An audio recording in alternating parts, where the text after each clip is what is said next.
Hey guys, Pharaoh880, and today we're going to try to replace the front door speakers on my 2010 Ford Mustang. Now, we're going to run into a few problems right now. I've got to do this inside the garage with the garage door shut with very limited lighting. It is 15 degrees outside, January 24th, 2014 in South Carolina. Normally the temperature right now is about 40-45 degrees. It is frigid outside. So I'm going to try to do this with warmth. The kids are at school. I'm caught up with work. So it gives me a little better opportunity to go ahead and get these speakers replaced. So why am I replacing the speakers? It's got the Shaker 500, and this is, of course, y'all have seen in the other videos, it's a GT Premium. Now the speakers, the sound system itself, in my opinion, actually is pretty decent. Now, back in the day, I used to be, you know, the kind of kid that had the 212s in my trunk and everything, and I've got a little loss of hearing now because of that, and I got kids, I got a sensitive wife, so it's been years since I've upgraded an actual stereo system inside a vehicle. But on the Jeep Wranglers, on both of them I have upgraded the factory speakers to Mopar kicker speakers. The sound difference is just significant, and the quality of the speakers versus the factory speakers is also significant.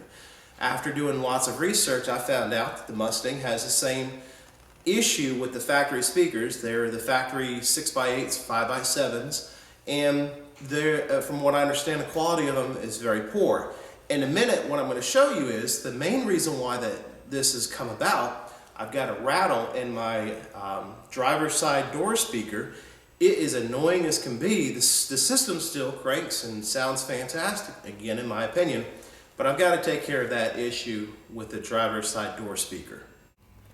Okay, so we're going to try to do this to where you can hear it if you're listening with a quality set of headphones or your computer system's hooked up to a fairly decent home surround sound system. The camera that I've been using lately is a Sony VG20. It's an awesome camera and it picks up the sound quality, I mean, just spectacular. So what I'm going to do is I'm going to use a little bass CD thingamajiggy from years ago, but it will give you you'll hear the vibration in the speaker right here. So here we go. 95 cycles. It almost sounds like the tweeter is rattling. 96 cycles.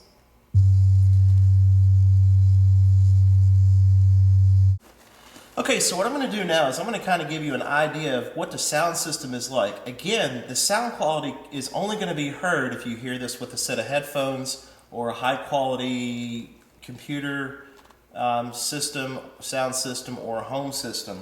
What I'm using right now is I'm using Quad Maximus, and this is called Welcome Stranger, but it really makes the sound system come out. So here we go.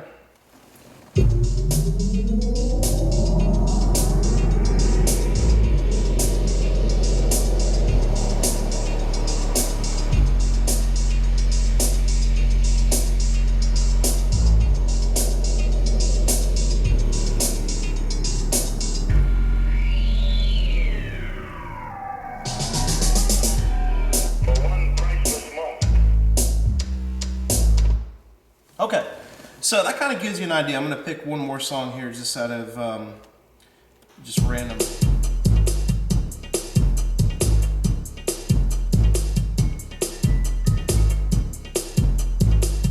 Okay, folks, that's not bad for a factory sound system. What's unique about the Mustang Premium, I believe this is from 2005 up to to the current one. You've got an 8-inch powered subwoofer here. And then you've got your 5x7, 6x8s right here, and then you've got the same in the rear. From what I understand, the rear speakers are not the same as the front. I don't know about this. This will be my first time doing all this. But so that's factory sound. Let's go ahead and get to the removal and installation of the new speakers. Okay, so what we're going to be using is we're going to use the Kenwood KFC KFC-C5794P as in Papa, S as in Sierra.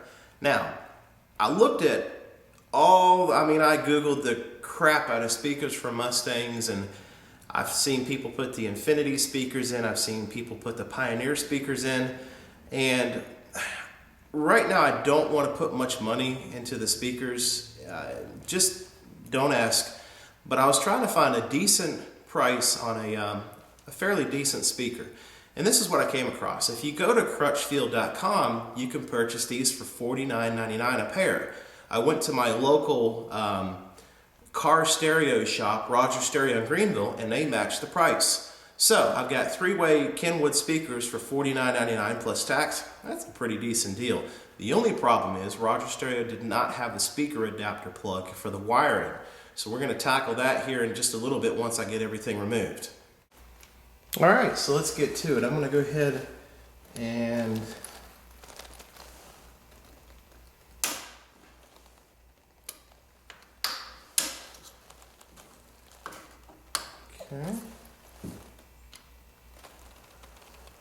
these are one-way tabs, so don't try to take them completely off or you'll break that plastic tab right there. Okay, so what I'm doing now is I'm taking the tabs out along the edges of the door panel. And again, this is a one-way tab. Be careful you don't break that bottom plastic piece.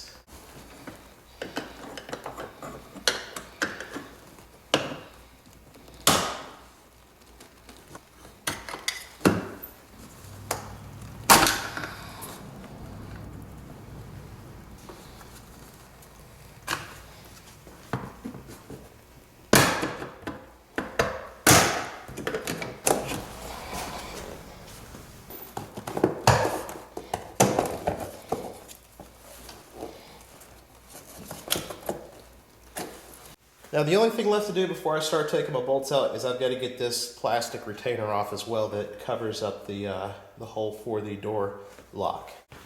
Alright, so basically what I did was I just took my pry tool and that plastic piece popped right off. So now we're good to go. Okay, so right here and right here is a T30.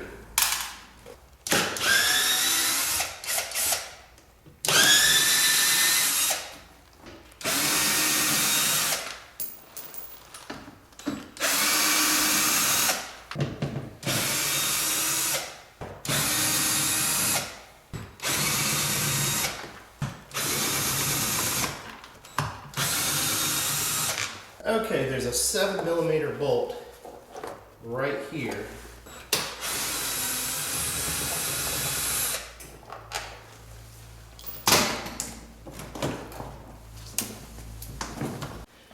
So let me show you what I'm dealing with here. I went ahead and disconnected my subwoofer, which was fed in between these wires here. I've disconnected my lock switch, and now I've got a tab that I've got to squeeze and compress to get the door handle cable out.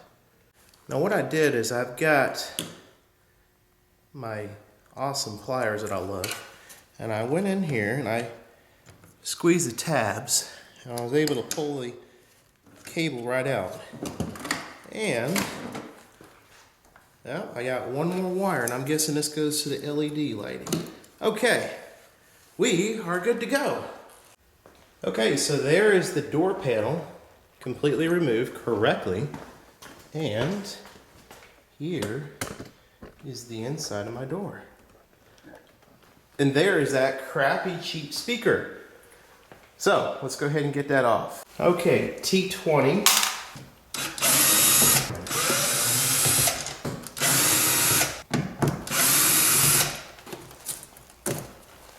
Holy moly. Y'all, this is puny. I wish I had a scale to put this on. I wouldn't even, this doesn't even weigh a pound. This is ridiculous. Okay, so the significance between the Kenwood and the factory speaker, I mean, it's an unbelievable night and day difference. Even just the size magnet. And this, you know, this is a $49 a pair speaker. And here is the cheap factory speaker. In fact, I think you can buy the factory speaker from Ford Direct for like 20 bucks. It's pathetic. So now what am I going to do with the wiring? So one of the problems I'm going to run into is obviously the factory plug versus your standard speaker wire plug. The only thing that I've read about is a lot of people that have bought the aftermarket connectors say that the polarity is reversed and that has to be corrected. So rule of thumb is your right side is always your positive and the left side is always the negative on your speakers. So somehow I'm going to see if there's a way to make this contraption. I don't know. I'm going to see if I can solder this plug into right here. I don't know. I don't think it will work, but this speaker's gone, so it's not like I'm going to put it back in the car. The other problem that I just noticed is because this is a universal fit for 6x8s and 5x7 speaker, the size of the hole of whatever it mounts into, this tab right here is going to have to come off. So I'm going to get a pair of wire cutters and just snip this off. Okay, so let me show y'all what I've done.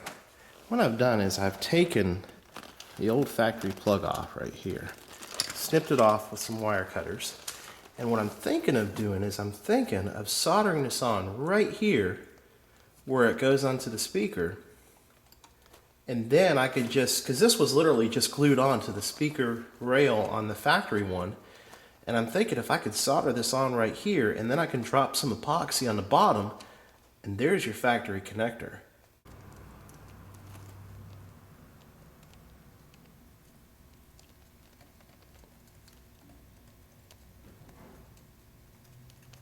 Yep, it flows right down to the bottom. Y'all see that? I hope that picked up on the camera. That is solid as can be.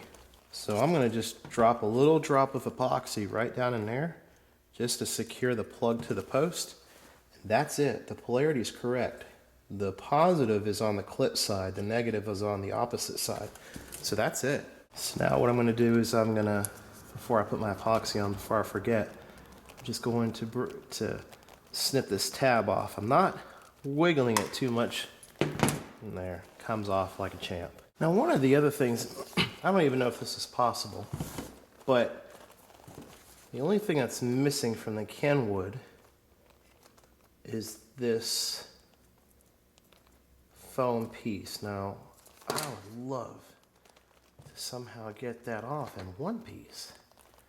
I don't know, it seems like it's on there pretty good at the sides. Yeah, that's where it's glued at. Let's see.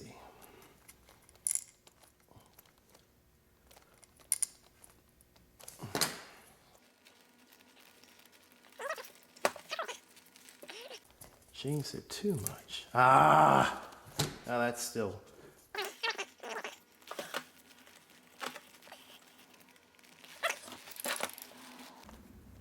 I still think it will work. I don't think I'll have any issues. Even if I had to, yeah, there's no issues. This actually worked out really well. So, that's it. All right, so I'm looking at the plug. I'm gonna try to drop it right in there. Sorry about that. Okay, folks, here we go. I got my epoxy on the underside of the plug. That way my connector still can plug into the connector. So now what I'm doing is I'm just going around the edge of the speaker to try to get this foam piece on. I know this isn't a perfect science, but trust me, any way of making this work will be worth it. And I believe that's going to work. I'm going to let that just sit for a few minutes and let that tack in. We'll be getting back to installing this here in a minute. On the Kenwood speakers, they come with these little black spacers. And on the factory speaker, it's almost the same space when the bolt goes through. And if you look right here, there is very little room and it actually hits the body. And what I'm thinking is, and I haven't seen this on any other video, but when this screw, if this screw goes fairly all the way through, it's gonna hit the body right here. And the new speakers are metal to metal. It's not like it's got that little standout piece there like the factory one. So it looks like I'm gonna have to use these spacers. Okay, it does, it snaps right into place like I was hoping.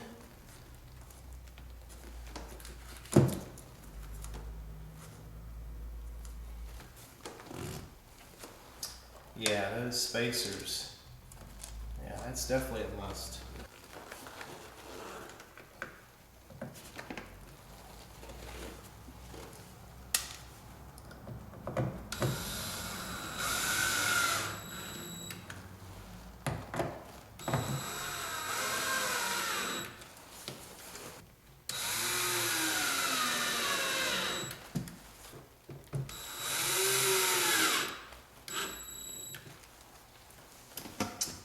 And there you have it.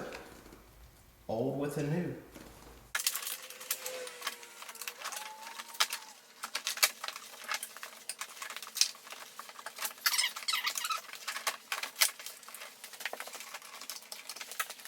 Alright, so what I ran into a problem is there's two posts that stick out that are clipped into the body, and those are your posts to mount your bolts right here. You've got to work it in. It's really a pain, but that's why this side wasn't going down. Just take your time and be careful.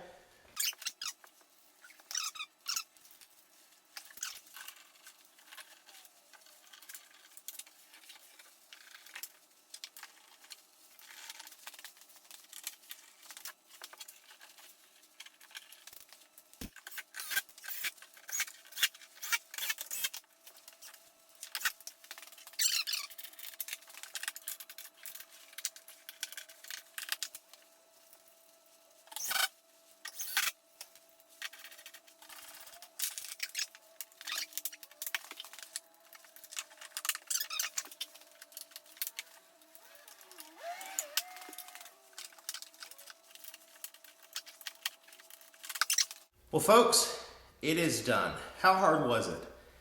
It was, a 1 to 10 scale, I'd give it a 4. Now, I had just a tiny bit of difficulties, and basically, again, I was trying to avoid using the wire harness kit for the door speakers, and there again, too, Rogers Stereo didn't have any in stock, but it really worked out really cool, soldering the original connectors from the old speakers onto the new one. They're nice and firm. The epoxy worked out good. Using the foam from the original speakers on the new speakers worked out perfect. Just take your time with the door panels. They're a little pain in the butt.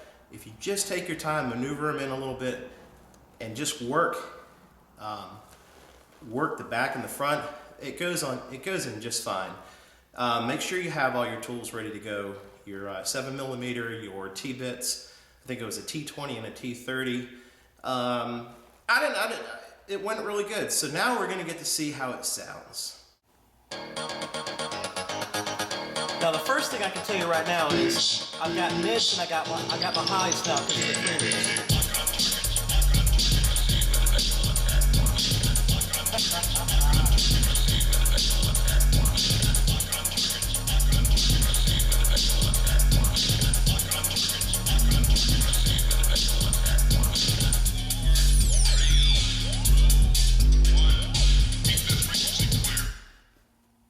Folks, that sounds incredible. Absolutely incredible. Hey guys, Fear880, and thanks for following along with me on my speaker replacement on the Ford Mustang. Y'all, it sounds awesome. The tweeters, the highs, the mids, it's crisp. No more rattle from that blown speaker. $49.99 plus tax. It was like 52 bucks. That's an incredible upgrade. Thanks for watching my videos. Click subscribe and like over here. Check out some of my other videos where I do the cold air intake and also the exhaust on the Mustang. Also, when I first got the Mustang, boat videos, Bayliner, Jeep videos. Thanks again for watching.